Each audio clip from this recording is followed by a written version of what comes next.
What's up, RotoBallers? Welcome back to the channel. I'm Jorden Hill. Week 7 is here, and there are a lot of fantasy-relevant players on bye, so you may be having a more difficult time than usual setting your starting lineups.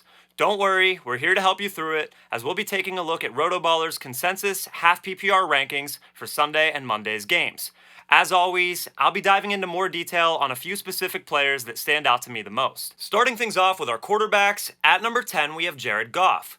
Goff is actually the QB5 on the season, averaging nearly 20 fantasy points per game, but this week he'll have to take on the Baltimore Ravens, who have been the most difficult opponent for fantasy QBs so far in 2023. Still, this projects to be a pretty close contest, and with David Montgomery likely out on Sunday, Detroit might have to rely on its passing attack just a little bit more, so we think you can still have confidence deploying Goff in all formats. Moving up to number 7, we have Geno Smith. Unlike Goff, Smith hasn't been so good for fantasy purposes so far this season, but he's attempted at least 36 passes in 3 of his last 4 games, and he has an awesome matchup this week against the Arizona Cardinals, who have allowed the 4th most fantasy points to opposing quarterbacks. If you don't have one of the top QBs, we think Smith looks like a quality streaming option. Jumping up to number 2, we have Patrick Mahomes. And yes, if you drafted Mahomes, you're obviously starting him every week, but I think it would be fair to be a little bit disappointed with his output through 6 games. Sure, he's been consistent enough, but he just hasn't delivered that huge week-winning performance that we've come to expect so frequently from a guy like Mahomes. He just might do it this week against the Chargers, who are currently surrendering the most fantasy points to quarterbacks. We just saw Dak Prescott have by far his best game of the season against LA last week. And the Chiefs and Chargers have had a lot of high-scoring, close games over the past few years, so let's hope that this one's no different. Now taking a look at our running back rankings, at number 12 we have Jerome Ford. Ford really hasn't done much for fantasy since week 3, but he was effective on the ground last week against the 49ers as he tallied 84 rushing yards on 17 attempts. This week, he'll face the Indianapolis Colts, who rank bottom 10 against fantasy RBs, and Kareem Hunt is currently dealing with a thigh injury. Even if Hunt is available to play, Ford has been operating as the lead guy, and we think he should be able to find success on Sunday. Moving up 2 spots to number 10, we have Brian Robinson.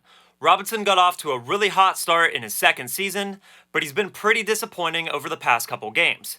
He's in an excellent spot to bounce back this week, though, against the Giants, who have allowed the 3rd most rushing yards and 3rd most rushing touchdowns to running backs this season. Also, the Commanders are favored to win this game, and that should mean more opportunities for Robinson, as Antonio Gibson won't need to take the field for as many obvious passing situations. Coming in pretty low for his standards, you'll notice Christian McCaffrey is at number 6.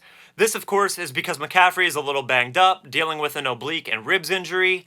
He missed practice on Thursday, but did get some encouraging news from an MRI exam and has a chance to suit up this week. The problem here is that the 49ers don't play until Monday night, so you may be forced to make a decision about McCaffrey before even knowing if he's actually going to play. It would be really hard to bench CMC unless you had other great options to pivot to, so hopefully you have either Elijah Mitchell or Jordan Mason on your bench in the event McCaffrey can't go. Moving over to wide receivers, at number 11 we have DK Metcalf. It's been a bit of a slow start to the season for Metcalf, who's just the wide receiver 36 right now.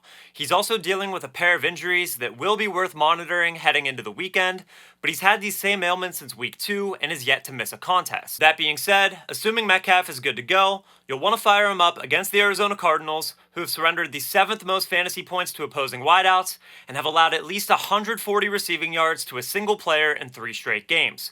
Both Metcalf and Tyler Lockett should be in starting lineups this week. With Christian McCaffrey and Deebo Samuel both questionable for Monday night, one player you can definitely lock into your lineups is our number 8 receiver, Brandon Aiyuk.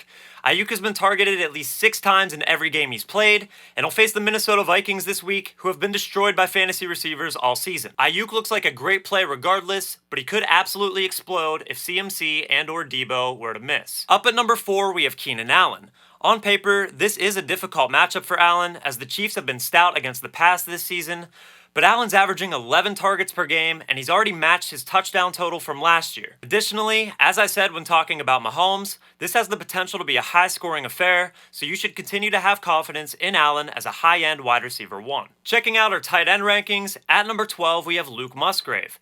The Packers were on bye last week, but in week 5, Musgrave had 6 receptions on 7 targets, and this week he'll face the Denver Broncos, who have allowed the most fantasy points to opposing tight ends. If you don't have a Kelsey or Andrews type of option, check your waiver wire for Musgrave and consider starting him this week. The Kyle Pitts experience is always an interesting one, and he comes in at number 7 this week after scoring his first touchdown of the season in week 6 and posting 87 receiving yards the week before. The matchup against Tampa Bay isn't necessarily a great one, but the Bucs also have a really good run defense, so the Falcons may be forced to throw the ball a bit more, as they've been doing in recent weeks. Coming in at number 5, we have Dallas Goddard.